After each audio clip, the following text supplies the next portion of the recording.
ജോഷുവയുടെ പുസ്തകത്തിൽ നിന്നുള്ള വായന. അധ്യായം 8. ആയി പട്ടണം നശിപ്പിക്കുന്നു. കർത്താവ് ജോഷുവയോട് അരുളി ചെയ്തു, എല്ലാ യോദ്ധാക്കളെയും കൂട്ടി ആയിയിലേക്ക് പോവുക. ഭയമോ പരിഭ്രമമോ വേണ്ട. ഇതാ, ഞാൻ അവിടുത്തെ രാജാവിനെയും പ്രജകളെയും പട്ടണത്തെയും രാജ്യത്തെയും നിന്റെ കൈകളിൽ ഏൽപ്പിച്ചിരിക്കുന്നു. ജെറിക്കോയോടും അവിടുത്തെ രാജാവിനോടും നീ പ്രവർത്തിച്ചതുപോലെ ആയിയോടും അവിടുത്തെ രാജാവിനോടും പ്രവർത്തിക്കുക. എന്നാൽ കന്നുകാലികളെയും കൊള്ളവസ്തുക്കളെയും നിങ്ങൾക്കെടുക്കാം. പട്ടണത്തെ ആക്രമിക്കുന്നതിന് അതിന് പിന്നിൽ പതിയിരിക്കണം. ജോഷുവയും യോദ്ധാക്കളും ആയി പട്ടണത്തിലേക്ക് പുറപ്പെട്ടു. ജോഷുവ ധീരപരാക്രമികളായ 30,000 പേരെ തെരഞ്ഞെടുത്ത് രാത്രിയിൽ തന്നെ അയച്ചു. അവൻ അവരോട് ആജ്ഞാപിച്ചു, പട്ടണത്തെ ആക്രമിക്കുന്നതിന് നിങ്ങൾ അതിന് പിന്നിൽ ഒളിച്ചിരിക്കണം. വളരെ അകലെ പോകരുത്. സദാ ജാഗരൂകരായിരിക്കുകയും വേണം.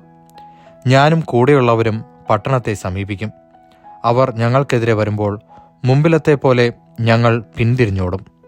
പട്ടണത്തിൽ നിന്ന് വളരെ അകലെ എത്തുന്നതുവരെ അവർ ഞങ്ങളെ പിന്തുടരും. അപ്പോൾ അവർ പറയും, ഇതാ, അവർ മുമ്പിലത്തെ പോലെ പരാജിതരായി ഓടുന്നു. ഞങ്ങൾ അങ്ങനെ ഓടും. അപ്പോൾ നിങ്ങൾ പുറത്തു വന്ന് പട്ടണം പിടിച്ചടയ്ക്കണം. നിങ്ങളുടെ ദൈവമായ കർത്താവ് അത് നിങ്ങളുടെ കൈകളിൽ ഏൽപ്പിച്ചു തരും. കർത്താവ് കൽപ്പിച്ചതുപോലെ പട്ടണം പിടിച്ചടക്കിയതിനു ശേഷം അത് അഗ്നിക്കിരയാക്കണം. ഞാൻ നിങ്ങളോട് കൽപ്പിക്കുന്നു. ജോഷുവ അവരെ യാത്രയാക്കി. അവർ പോയി ആയി പട്ടണത്തിന് പടിഞ്ഞാറ് ആ പട്ടണത്തിനും ബഥേലിനും മധ്യേ ഒളിച്ചിരുന്നു. ജോഷുവ ആ രാത്രിയിൽ ജനത്തോടുകൂടെ താമസിച്ചു. അവൻ അതിരാവിലെ എഴുന്നേറ്റ് യോദ്ധാക്കളെ വിളിച്ചുകൂട്ടി ഇസ്രായേലിലെ ശ്രേഷ്ഠന്മാരോടുകൂടെ ജനത്തെ ആയി പട്ടണത്തിലേക്ക് നയിച്ചു. അവനും കൂടെയുണ്ടായിരുന്ന യോദ്ധാക്കളും പട്ടണത്തിന്റെ പ്രധാന കവാടത്തിന് വടക്ക് വശത്തായി പാളയമടിച്ചു. അവർക്കും ആയി പട്ടണത്തിനും മധ്യേ ഒരു താഴ്വരയുണ്ടായിരുന്നു. പട്ടണത്തിന് പടിഞ്ഞാറ് വശത്ത് ബഥേലിനും പട്ടണത്തിനും മധ്യേ ഏകദേശം 5000 യോദ്ധാക്കളെ അവൻ ഒളിപ്പിച്ചു. പ്രധാന പാളയം പട്ടണത്തിന് വടക്കു ഭാഗത്ത്, ബാക്കിയുള്ളവ പടിഞ്ഞാറ് ഭാഗത്തും ആയിരുന്നു. ജോഷുവ ആ രാത്രി താഴ്വരയിൽ തന്നെ കഴിച്ചുകൂട്ടി. ആയി രാജാവ് ഇത് കണ്ടപ്പോൾ അരാബായിലേക്കുള്ള ഇറക്കത്തിൽ വെച്ച് ഇസ്രായേൽക്കാരെ നേരിടാൻ സൈന്യസമേതം പുറപ്പെട്ടു. എന്നാൽ പട്ടണത്തിന്റെ പുറകിൽ ശത്രു സൈന്യം പതിയിരുന്നത് അവർ അറിഞ്ഞില്ല. ജോഷിയും ജനവും പരാജിതരായി എന്ന് നടിച്ചു മരുഭൂമിയുടെ നേരെ ഓടി.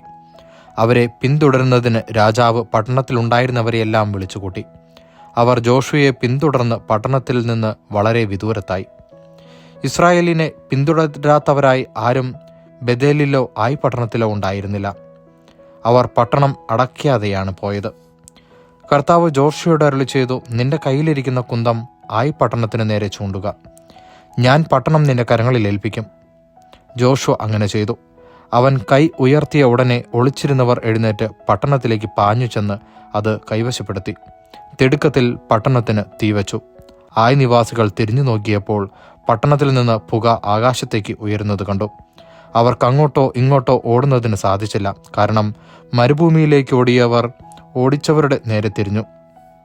പതിയിരുന്നവർ പട്ടണം പിടിച്ചടക്കിയെന്നും അതിൽ നിന്ന് പുക പൊങ്ങുന്നുവെന്നും കണ്ടപ്പോൾ ജോഷുവയും ഇസ്രായേൽ ജനവും തിരിഞ്ഞ് ആയി നിവാസികളെ വധിച്ചു. പട്ടണത്തിൽ കടന്ന ഇസ്രായേലിയരും ശത്രുക്കൾക്കെതിരെ പുറത്തു വന്നു. ആയി നിവാസികൾ ഇസ്രായേൽക്കാരുടെ മധ്യത്തിൽ കുടുങ്ങി. അവരെ ഇസ്രായേലിയർ സംഹരിച്ചു. ആരും രക്ഷപ്പെട്ടില്ല. എന്നാൽ രാജാവിനെ ജീവനോടെ പിടിച്ച് അവർ ജോഷുവയുടെ അടുക്കൽ കൊണ്ടുവന്നു. ഇസ്രായേൽ തങ്ങളെ പിന്തുടർന്ന ആയി പട്ടണക്കാരെയെല്ലാം വിജനദേശത്ത് വച്ച് സംഹരിച്ചു. അവസാനത്തെയാൾ വരെ വാളിന് ഇരയായി. പിന്നീട് ഇസ്രായേലിയർ ആയി പട്ടണത്തിലേക്ക് മടങ്ങിച്ചെന്ന് അവശേഷിച്ചവരെയും വാളിനിരയാക്കി. ആയി പട്ടണത്തിലുണ്ടായിരുന്ന 12,000 സ്ത്രീ പുരുഷന്മാർ അന്ന് മൃതിയടഞ്ഞു.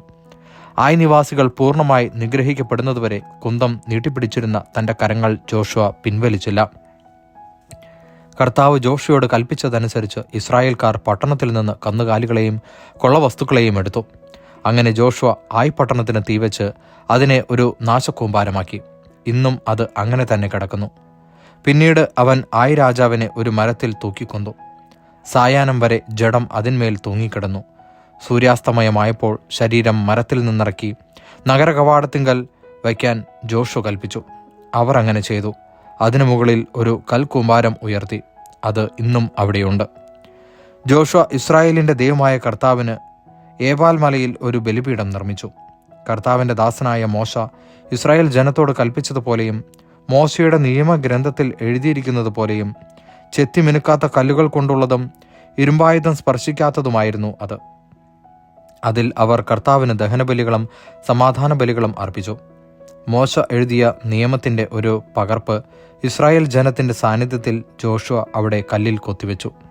അവിടെ ഇസ്രായേൽ ജനം തങ്ങളുടെ ശ്രേഷ്ഠന്മാർ, സ്ഥാനികൾ, ന്യായാധിപന്മാർ എന്നിവരോടും തങ്ങൾക്കിടയിലൂടെയുള്ള വിദേശികളോടും സ്വദേശികളോടും കൂടെ കർത്താവിൻ്റെ വാഗ്ദാന പേടകം വഹിച്ചിരുന്ന ലേവ്യ പുരോഹിതന്മാർക്കെതിരെ ഇരുവശങ്ങളിലുമായി നിന്നു. അവരിൽ പകുതി ഗെരിംസിം മലയുടെ മുമ്പിലും പകുതി ഏബാൽ മലയുടെ മുമ്പിലും നിലകൊണ്ടു. കർത്താവിൻ്റെ ദാസനായ മോശ കൽപ്പിച്ചതുപോലെ അനുഗ്രഹം സ്വീകരിക്കാനായിരുന്നു ഇത്. അതിനുശേഷം അവൻ നിയമഗ്രന്ഥത്തിലെ വാക്കുകളെല്ലാം അനുഗ്രഹ വചസ്സുകളും ശാപവാക്കുകളും വായിച്ചു. മോശ കൽപ്പിച്ച ഒരു വാക്കുപോലും സ്ത്രീകളും കുട്ടികളും തങ്ങളുടെ ഇടയിൽ പാർത്തിരുന്ന പരദേശികളും അടങ്ങിയ ഇസ്രായേൽ സമൂഹത്തിൽ ജോഷുവ വായിക്കാതിരുന്നില്ല. ദൈവവചനമാണ് നാം കേട്ടത്.